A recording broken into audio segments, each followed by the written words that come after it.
Thank you for coming today. I'm very pleased to be introducing David Wolber. I'm sure you're already impressed that Alan Eustace is his opening act.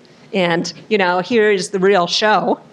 He'll be speaking about work that he's doing at University of San Francisco.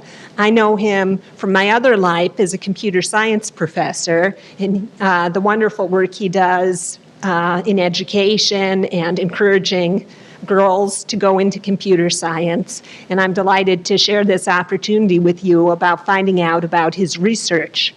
This talk is being videotaped, so don't ask any questions with Google confidential information until the videotape's off. The talk's going to go up on Google Video.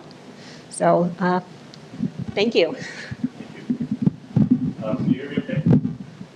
So Ellen comes, we have this program every summer for high school girls to encourage them into computer science. And Ellen comes and in about 5 minutes has them talking about research. And in 10 minutes, they understand the scientific process, which I try to teach that to my graduate students. It takes me years, So she does a great job there, and we have a lot of fun. So I'm Dave Wolber. I'm a CS professor at USF.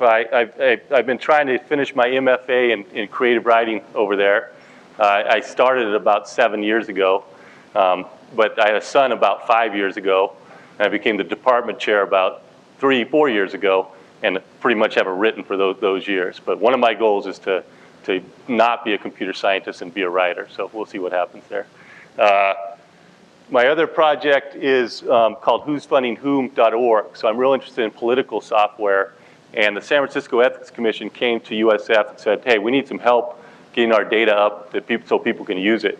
And we basically, USF's kind of a Jesuit school. They encourage public service. So what we did was we basically built some visualization software. So now you can go and see who Newsom got his money from and follow funding trails and find out what's going on in politics in the Bay Area. So pretty neat stuff. So years ago, I worked on a system called WebTop. And it was kind of like Google Desktop shared. And the idea was kind of think of the desktop as part of the web.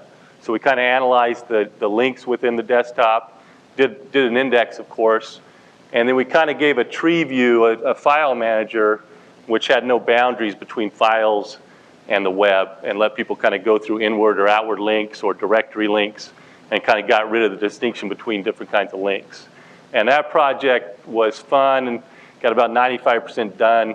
And I pretty much abandoned it. But kind of my goal or my motivation for this kind of work is I have a terrible memory. People call me the absent-minded professor. Okay, so I'm always thinking about tools as remembrance agents, something to help me as I do research to record it and help me work on that stuff. Anybody know Ted Nilsson? Some of my students have called me Ted Nelson because I'm such a scatterbrain and I try to work on these big systems. Anyway. So here's what I'm not going to talk about. I'm not going to talk about people in terms of the plumbing.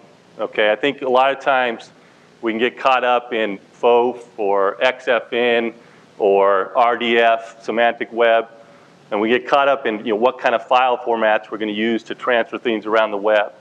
And what I want to talk about here more is from the whole other level, from what kind of tools can we build for users to start adding semantics into the web and start recording their research. I'm not going to talk about social networking. The stuff I'm going to talk about is kind of orthogonal maybe, but basically I'm going to talk about people research as opposed to some kind of connecting to friends and buddy lists. Okay, obviously you could think of those things integrated, but I'm going to think on this side, and there's 10 million systems and thoughts on the other side.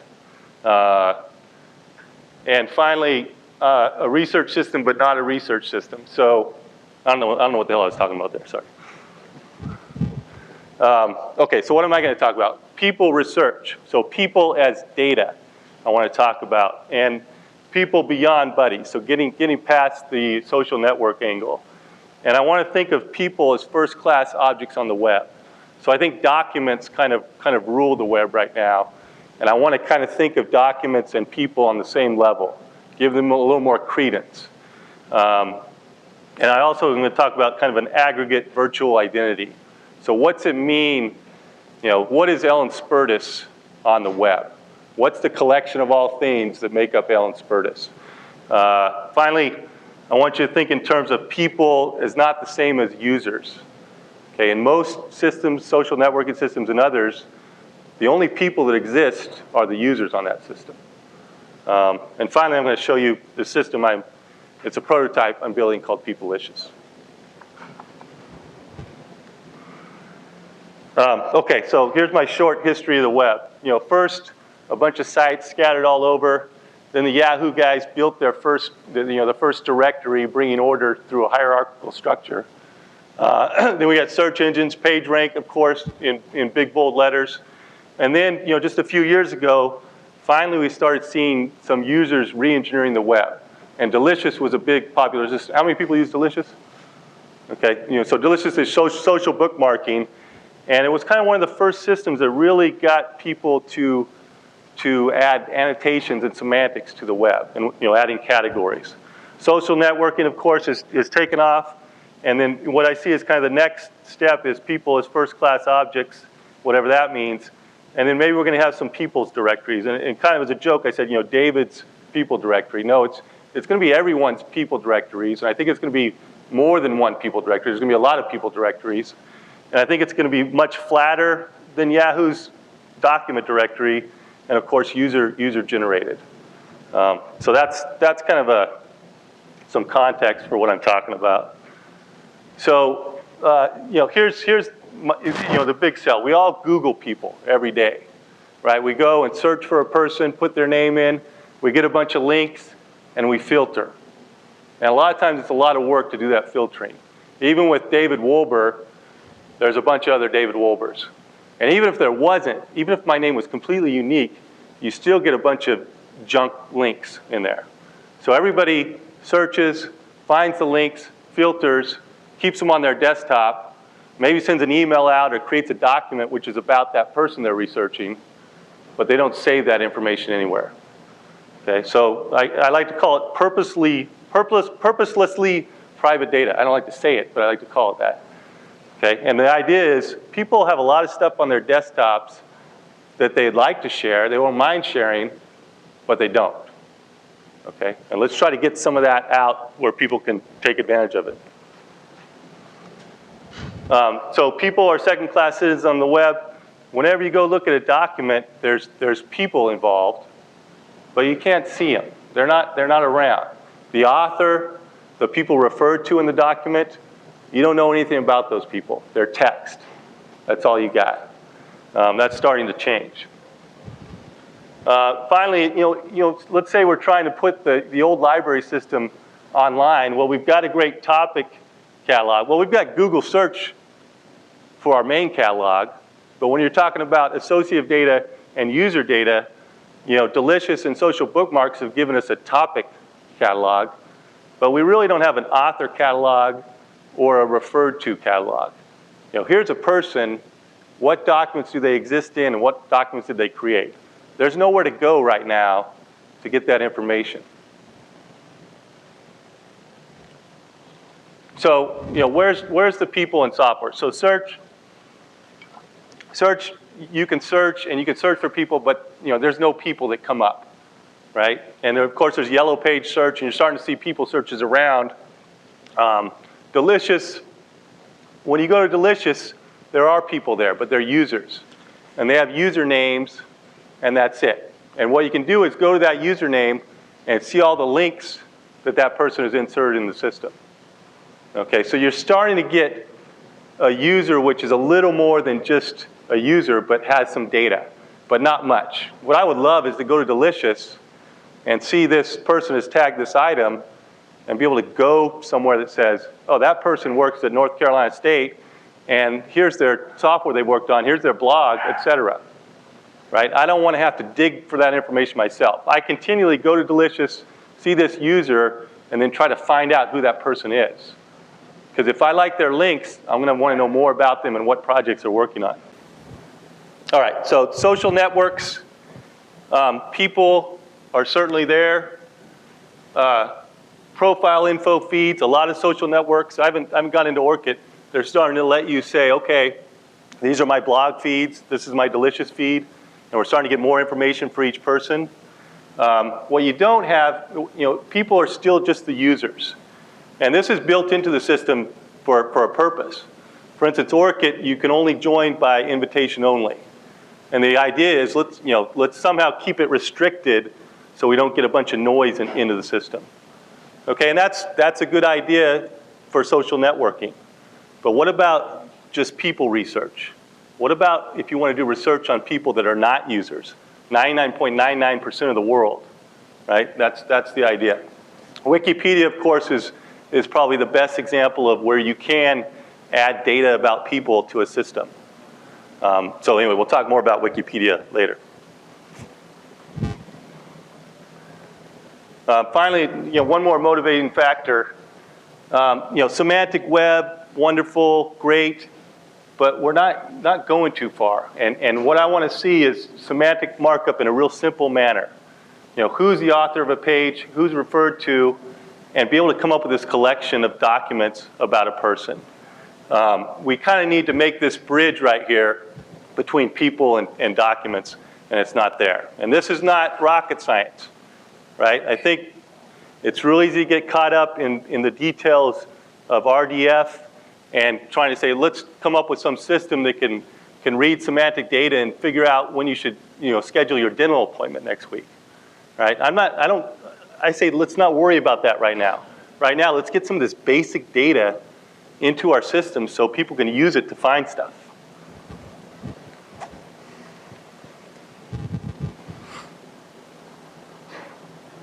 Okay, so let me do a little demo here of the system. And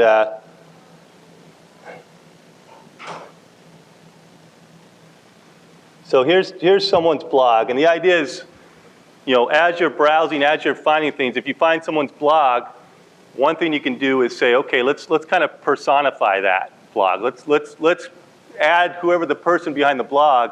Let's add that to our database.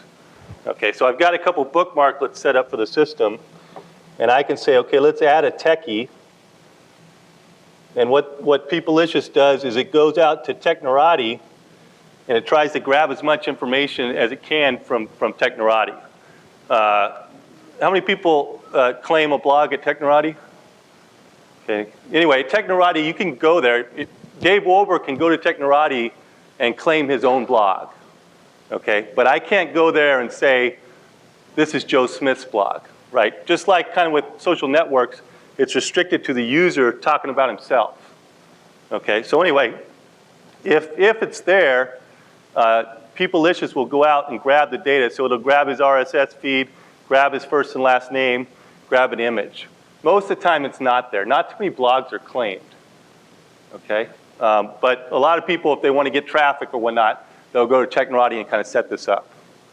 Okay, so usually you're going to bring up this page and you'll have to input the information yourself. And I'm kind of the one power user of Peoplicious right now. And what I've done is I've done a bunch of research finding people, finding blogs, and I've input them into the system. And basically you go find an image for them, you go find their blogs, you find their Delicious name if you can, and you kind of input it in there. And all of a sudden you've got this kind of profile for a person. And it's pretty nice to have. So I'm just going to click add and add Robert to my system. Okay, and all of a sudden what I have is a profile for him. And it's got an RSS feed, so it goes and gets his posts. And it's got this thing called personmarks, which I'll talk about later. I can go back and edit his info if I want.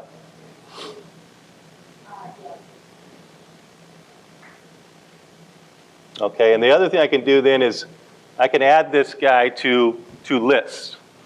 So the other thing kind of people are being allowed to do on the web now is create lists of things. So instead of the programmer saying this is the hierarchy or this is the organization, a system like Peoplicious allows anybody to say, okay, let's make a list for this. And for people, the lists tend to be companies or organizations, topics, or kind of types of people, something like that. But you might also think of lists of a more ephemeral nature, right? A conference. You're going to a conference, you might want to build a directory of all the people at that conference. Anyway, I'll put Robert in a couple. He's a blogger. And I'll add him as that. And I can also say, okay, let's just put him in something else. So let's say he's an IT expert, and I can add a new list to the system. And I'm done. And now I've got this person object. He's in a couple lists, and when I go back to his profile here, I can now look at him in a group. And so what this group view kind of gives you is, it's a way to, one way to look at it is a way to set up an aggregate RSS reader. So there's plenty of RSS readers out there. The idea behind Peoplicious is, you've got people and their blogs, so people are kind of above each of the blogs. So right now I've got these people with their pictures, and I can go look at their data. And but if I scroll down, I can also look at kind of a by date aggregation of all their posts. So those are all from Robert Scoble, but there's John Battelle, Steve Rubel, Philip Winley. So kind of real quickly, you can create people and get a group RSS reader for all those people. Okay, so once you've kind of added a person to the system, put them in a bunch of lists, then you can start person marking. Okay, and a person mark is like a bookmark in Delicious, but the idea is you can also associate the bookmark with a person. Okay, so if I went to Google,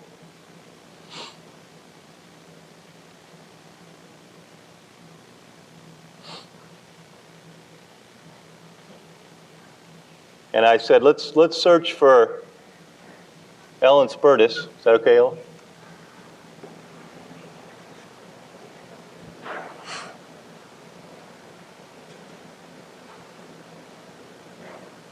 Google's running kind of slow today, guys.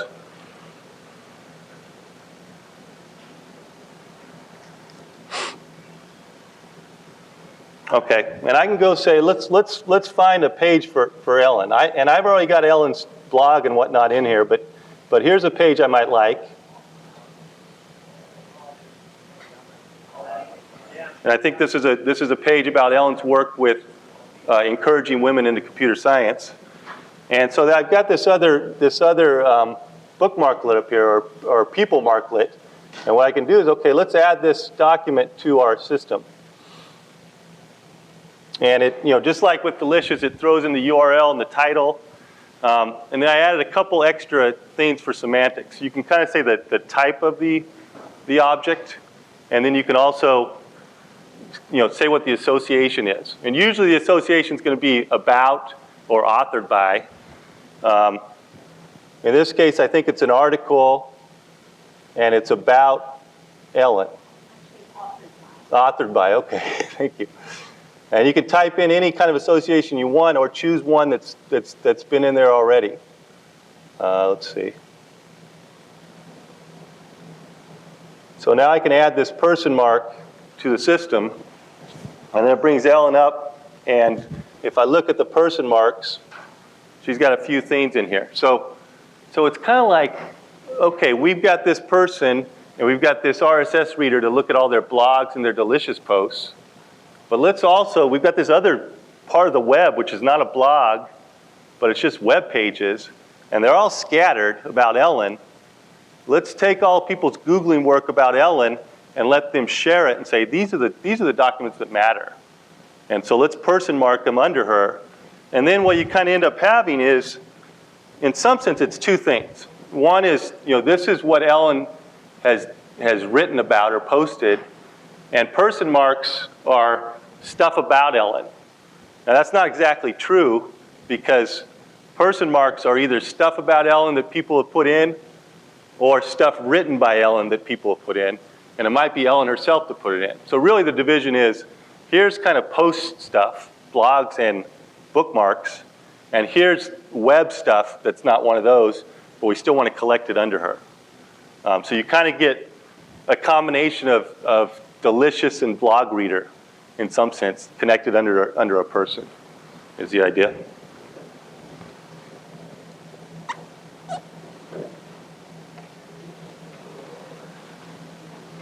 Okay, so just one thing. So I think if you could consider this place, which is the aggregate virtual person, right? And right now that's Wikipedia.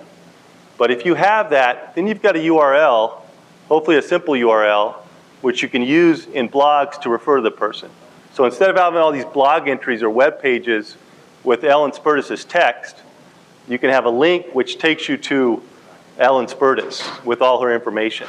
So for instance, here's one of my blogs, and you can see all the people I refer to go to Peoplicious sites, and you can check out more about them. So Ellen Miller is from the Sunlight Foundation, and she happens to be a person I've input into a Peoplicious for politics, and so I can click and get there right away.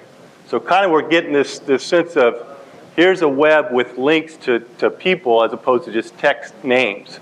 Google's good, or search engines are good with the text names, getting you to the real place, but this is a little more direct association.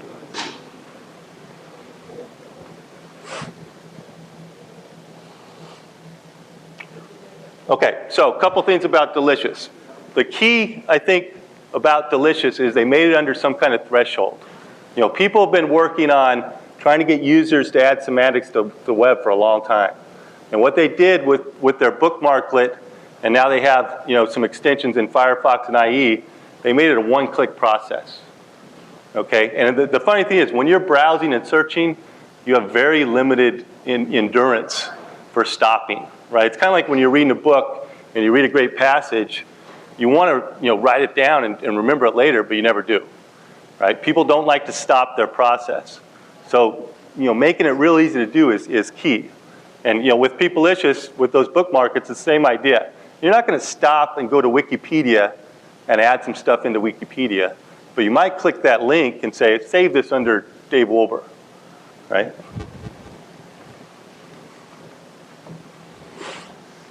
Okay, so Delicious versus Peoplicious. In both systems, you can tag documents, and both systems kind of record a tagger URL association. But with Peoplicious, you can create people, you can create person URL associations, and that could be any kind of association like about or author. That's what I call person marking a document. You can do person feeds, and then of course person lists. And kind of in vogue right now is people tags. There's a system like Tagalag. There's a bunch of systems starting to do this. Really, what I've got, I call them lists, but really they're tags. They're just not single word tags. They can be whatever you want to call them, and they're also objects. You can add information about the list. So they're not raw tags, but they're in the sense they're the same as tags. So yeah, to people mark is to mark a web resource as being authored by, about, or concerned in some matter with a particular person.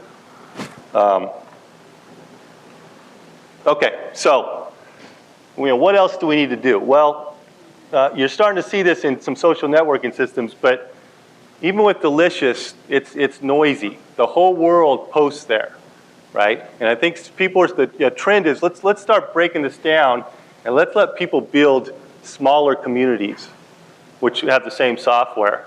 So with Peoplicious, you can create these domains with separate home pages. IBM's working on this, they have something called Fringe Contacts, which is a people tagging system.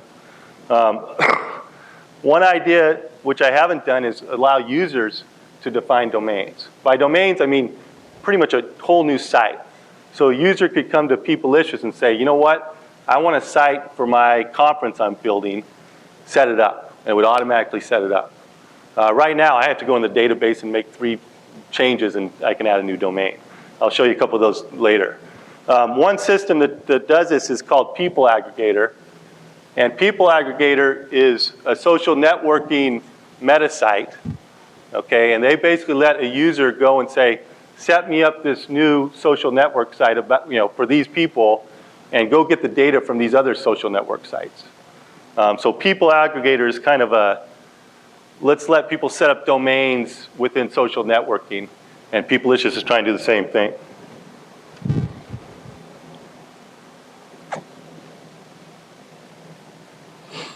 Okay, so quick scenario. At USF, you got a bunch of professors that love to go to parties and talk about themselves, okay? But they don't like to keep their web page up to date, and they don't have a web presence at all, usually.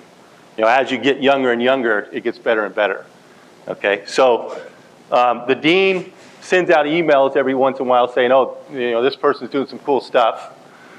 Development and media team are completely ignorant. They have no idea what the faculty is up to. It's only the dean's emails or talk where they get their information from. There's nowhere to go to see what the faculty at USF are doing. And that's what the development people, of course, need to get grants. People will come and say, do you have an expert in this area? They don't know.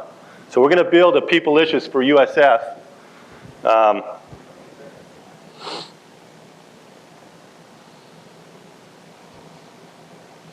No, that's just my dean. Let's see.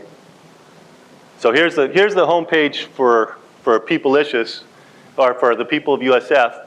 It's the same software, but this is a completely separate site than the techie site I was showing you earlier. And basically, you can just set up these domains, and this one's for USF. And you can see you're going to have your typical hierarchical or kind of organizational structure with the departments. But then you're also going to have topics, and you're also going to have smaller community groups. One big problem with universities is you've got these people in these departments that are working together, but there's no organization for it, and nobody knows they're working together. So like interdepartment research is kind of hard to do, and it gets lost. So the idea here is let's let people make lists of any kind, and we can kind of keep track of all the communities that exist within the university.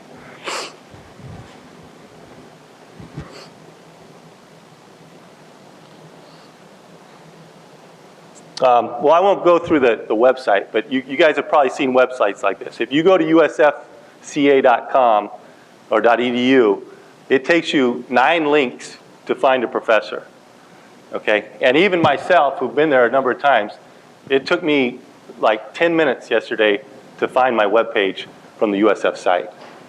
And there's nowhere to go to find who's doing some kind of topic. There's just nothing there. Once you get to a professor's site, it says what university they went to. That's about it. Maybe a link somewhere else. Okay, it's just horrible. And I think a lot of organizations are the same. Okay, for a corporation,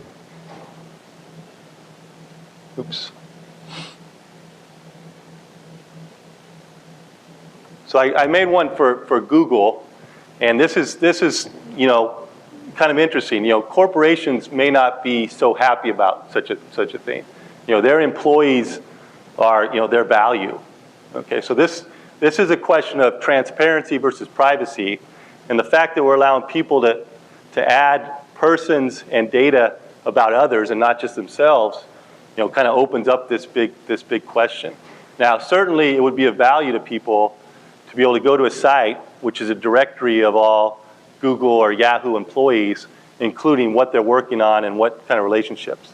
People would love to do this, but there's nothing out there that allows you to do it. Now, obviously, there could be problems with lawsuits and that kind of thing, but it's an interesting question. The other thing I look at is kind of academics research in general.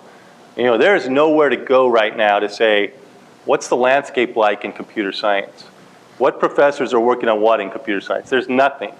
Basically, you have search engines, and you just do all your work yourself. Now, I would love to know, for instance, who's studying folksonomies in academia? What are the AI groups at Stanford, MIT, and Cal?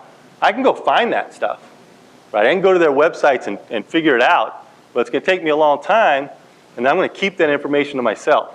Maybe I'll email it to somebody. If you had a collaborative site where people could put this information in, you could create a very valuable resource. The other thing is, what are the most recent blog entries by computer scientists? Who has blogs? Really, no one knows this. You can go to Technorati or some of the blog search engines and find this out.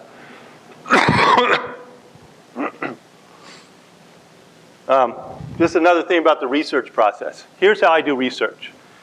Now I go to CiteSeer or Google, scholar.google, and I find a paper. I used to go to the damn library and find a paper, and it was even worse. I'm pretty old. But now I can go find papers.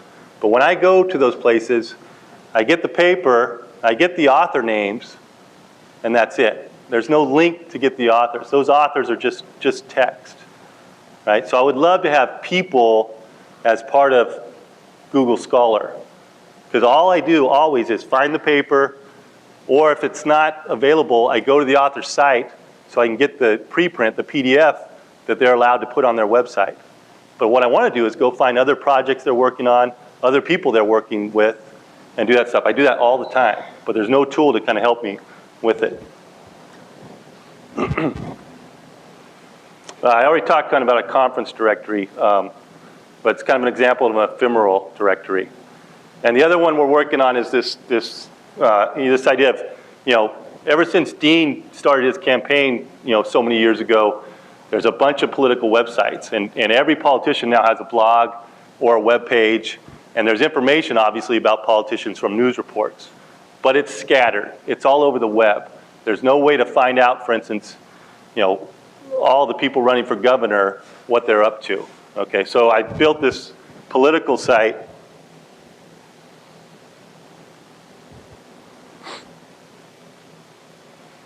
It's called opencampaigns.com. And one of the interesting ones is I put in the governor candidates, and you can go there and you can get kind of by date listing of Arnold and Phil's blog posts. What's happening?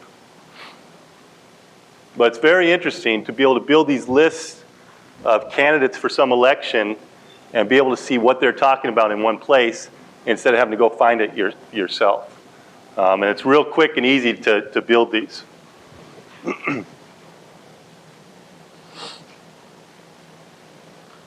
Okay, so just real quickly, I'll talk about some related systems, but here's kind of the landscape of information and user-generated information. You've got people, you can tag people in some sites, but people are pretty wary of this. Okay, tag-lag is one of them. Ziqi allows you to do this, a couple other ones. You got traditional profile information that kind of all social networking systems are starting to provide. People are starting to be able to create lists on the web. JEDI was a system that kind of was one of the early systems to do this. Amazon's got their list mania. Okay, but this is a big change, allowing users to create lists as opposed to the list being predefined. You've got posts and bookmarks. And then, I've been talking about the fact that there's these web pages out there that are authored by and about people, and those are kind of in this area where we don't know what people they're about. And then Delicious allows us to tag web pages, and social networking systems allow us to make people associations. So that's kind of the whole landscape, and people are starting to add stuff to various different kinds of systems. So Ziqi is a real nice one. Ziqi.com is the link. And they give you profile information, feeds. You can create groups. Ziqi is like my Peoplicious system, but it's not a prototype. It works. Okay. And the key difference, though, is you can only specify stuff about yourself. Okay. So they took the social network model and said, let's keep that. And there's advantages to that. Your information is a little bit more. You can accept it more readily. But, there's a lot of people out there that are not users of Ziqi, right? And you'd like to do research on them. And they also don't combine with social bookmarking. Plaxo, anybody heard of Plaxo? Okay, Plaxo is kind of address books on the web. You can put real basic profile information. The nice thing is, every user changes their own. So instead of having an address book on your desktop, it's all centralized. And if they change their information, you know about it immediately, as opposed to everybody having all this old information about all their contacts. Pretty cool thing, but traditional information. Tag-a-lag is the people tagging system I've mentioned a couple times. Kind of a weird thing, but I think they do this for also to add credence to the users. You can only tag people if you know their email. Kind of like LinkedIn, you can only link in with someone if you know their email, or if you pay 20 bucks a month or something. I think they think rich people are more reputable. Okay, so what about people tagging? You know, a lot of people are like, whoa, you know, I don't want to do this. You know, people think of the ugly list, right? You could go to Peoplicious right now, create a list called ugly, and start putting people in there, right? So there's this idea of someone could spam or just flame, and it's right out there for people to see. And, you know, you can tag documents, and the document's not going to cry, right? So when you're tagging people, it's a little touchy. It's a little scary. You got this idea of lawsuits, and people are also touchy about kind of privacy issues, big brother issues. You know, we're building this directory of people. You know, scary, right? But you know, one of the keys here is there's a lot of people out there. People are doing research on them all the time, and most of those people are not users, right? Some of them are dead, right? There's all kinds of people we'd like to do research on. And you know, restricting yourself to only allowing people to talk about themselves is a huge restriction. You know, we don't do it in the world, right? I can say, you know, Milan Kundera wrote The Unbearable Lightness of Being. And that's not controversial. That's a simple statement. And that's kind of what we're trying to do with Peoplicious, right? This document was written by this person. You know, it's pretty basic information. The other thing is, you know, people really want to track their own identity, but it's hard to do. I mean, I don't know how many of you guys go, and if you've got systems out there or you've got blogs out there, you want to see who's talking about you or who's written an article about you. And so you're continually looking at different search engines trying to find that stuff. The idea here is, let's get it all in one place and you can kind of keep track of yourself.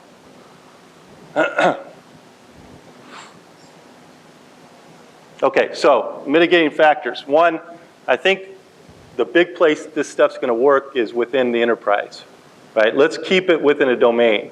The people of USF, only USF people can add information, right? They can add information about any person, but your user set is restricted, and that takes away a lot of the problems right there, right? Because they have a job and they don't want to lose it. So I think the enterprise is where you're really going to see a lot of movement, and that's what IBM is pushing for with their people tagging system. I talked about restricted specification. We're not talking about, in Peoplicious, I don't allow people to put comments in. You can't even say, this person, I don't like him. There's no field for that. There's just links, right? Here's their blog, here's their delicious name, you know, basic stuff that is kind of non-controversial. Of course, I could link a web page to Joe that's about, you know, Nazi Germany or something, and you know, that would be a bad thing. But it's, you know, it's much less likely if you kind of restrict what they can do. Now the other thing is, you know, and I don't know how to do this, but you know, pretty much the web is anonymous right now, and people like that, expect it. I think we're going to start seeing, and you're already seeing this trend of real identities. So the users are their real self and have their real names in there, and that changes the whole dynamic of what's going on. And you're starting to see this pop up in a lot of systems. Okay, so the key system, Wikipedia, they want to distinguish it from Peoplicious. Well, Wikipedia is not hard to add information, but it's basically, you know, adding HTML. You have to go to Wikipedia, open up a form, and enter some text. Okay, not that big a deal, but you're not going to do this during the browsing process, right? The idea with Peoplicious is, no, let's just let them do one click and connect this link to a person. And I think that's a key one. The other one is, you know, structured data versus HTML. So you could think of a system that allows users to enter a bunch of structured data, and if you have a web service on top of that, all of a sudden you've got data that software agents can really use, right? Peoplicious is all HTML, so it's real difficult for agents to get at the data and do anything with it. Okay, you could think of Wikipedia adding micro formats and kind of adding some semantics and structure within those web pages, but right now it's not there. The other thing is perspectives. And with Wikipedia, users are collaborating on this one web page about a person. The idea with just putting in links is, every user, you could look at Ellen Spertus as specified by computer science professors, right? Because it's just links and you know the editor of each link. It's not HTML that's getting overwritten and rewritten, right? So you've got this idea of, I can browse as some user, some expert, or I can browse as some list of people, and I can get a different perspective on a person when I browse through there. And this is a huge difference, because a big problem with public sites is anybody can add information. And really what you want is this web which is engineered through different perspectives to give you a different look. Right? I would love to be able to just see the web as the bookmarks of all Google employees. Right? That would give you a much better experience, probably, if you think Google employees are smart, than the general web. And that's the idea here. I don't think you can really do that. Wikipedia is not going to allow that because it's unstructured data. Just one other system, Common Gate. So one problem with the way Peoplicious is set up is when you go to one of these lists, if it's a topic, you see all the people that are involved with that topic. The problem is those people are not really single entities, right? Everybody's got multiple personalities. So if I go to social networking, I'm going to see Ellen, and I'm going to see her posts, but some of them aren't going to be about social networking. Okay, so one idea is you need to break up topics and people and give kind of a way to get between both. Now, Common Gate is a system that does that. You basically go there and you post a blog entry, and you say, okay, I want it to be in these topics.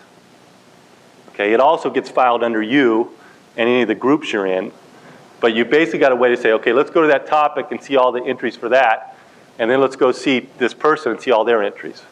So it does a little better job, but it's a closed system. It doesn't work with existing blogs. It's like MySpace. You create a blog within the system. So it's not going to work with the existing landscape, but pretty cool idea. Just some other related systems, People Feeds, Zimbio, Gru.ps, Magnolia, Yahoo's MyWeb, of course, is, you can share your bookmarks with trusted buddies, basically.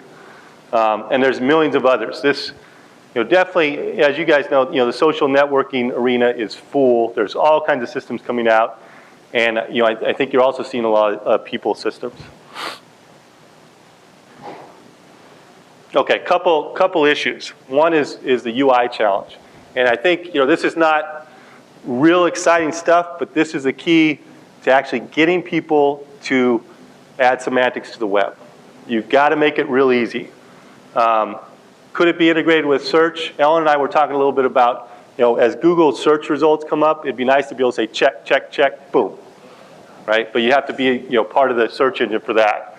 All the browser plugins that are coming out now are huge. People are starting to use those, and they make it real easy to do one-click saves, right? Anyway, Jedi. This is Jedi actually on the side here. They've got a plugin, and they've got this thing called drop anything here to start a jetpack. A jetpack is a list of stuff. So my idea is, what would be nice is be able to choose a person within the extension, have that person sitting there, and then you go to Google and do the search like I did before, and you can just drag stuff over. So immediately you can create these document person associations in a very easy and quick manner. I don't have that right now because all I have is the bookmarklet. It's not integrated with the browser. So I think you need the extension to do it. Okay, search. And these are questions I definitely don't know the answer for. What should be indexed for a person? So what I've got now is their blogs, their delicious posts, and all these web documents that people have added to them. Okay, that's a lot of data. Do I want to index all the keywords in all those documents, for a person? I don't know. Do I want to do a little extra analysis and only come up with the top most characteristic words? It's a tough question, and I don't know how it's going to be answered. In regular search, you've got a single document that you're indexing. Here we've got a bunch of documents which are about a person. What do we use for our search? Person rank, a lot of people working on reputation schemes. It's a good, interesting research question. The other thing is I want you to think about is this personal web neighborhood, right? So, okay, we've got this virtual identity of a person. It's all these links. What about the neighborhood of that area, right? All those documents point to the web. So if you could go to some expert and say, I want to search within his neighborhood or her neighborhood, right? It's going to give you a subset of the web, which is kind of their perspective on it, and be able to search only within that, as opposed to search within the whole world. So first, of course, you need this kind of virtual identity to be created, and then you need to build a crawler, or a personal crawler, to kind of go and build that index. Pretty interesting thing. I'll say a little bit about multiple personalities, but I think I mentioned it before. You might want to think of a person as in things, and then those in things can have posts and information about them. Really, on the web at least, we are more than one person, each of us. So you might want to think about personalities within each person. Break a person's brain down into its parts. Okay, one other way to look at what's going on today is power is going from the programmer or the DBA to the users, and not even necessarily the users, but to non-programmers. So you can think of allowing administrators to add structure and information to a site. The big problem is any change. Like I work with a lot of government agencies. Any change in their software costs a lot of money, and they can't do it. They don't have the money. It just stops. A single tiny little change. So if you can set it up where people can create lists and create some organization without going to a programmer, it's huge. So tagging is a big first step there. Lists on the web. But I think kind of a generalization of what Peoplicious does is letting people create objects. Not the data in the objects, but the data structure. So I've created a people object, and I've set the fields for those people as a fixed set of fields: blog post, delicious name, image, etc. But you could think of allowing a non-programmer to say, here's a book, and a book is defined by an Amazon link, and a library link, and a title, ISBN number. But allow the non-programmer to say, I want an object like that. Give me a form that allows me to put it on it. It's kind of the next step after Ruby on Rails. Anybody use Ruby on Rails? Ruby on Rails makes it real easy for a programmer to create a website. And this would be the step of kind of putting it into the end user hands. It's not a big leap. Anyway. We're running out. Okay. I'm done, I think. A couple more minutes? No? Yeah. Anyway, related projects. I think adding people to Google, scholar.google would be an excellent idea. I don't know about ORCID and those sort of things, but I think in Scholar it'd be a fantastic addition. Anyway, the takeaway is people is a top level organizing thing. People marks, people list doesn't have to be the same as a user list. And then finally, what can we do with a virtual person? Once we have that information, how can we use it? And finally, I think a key is let's re-engineer the web through different perspectives, and that'll give a much smaller and better view for people to use the web. Anyway, thank you.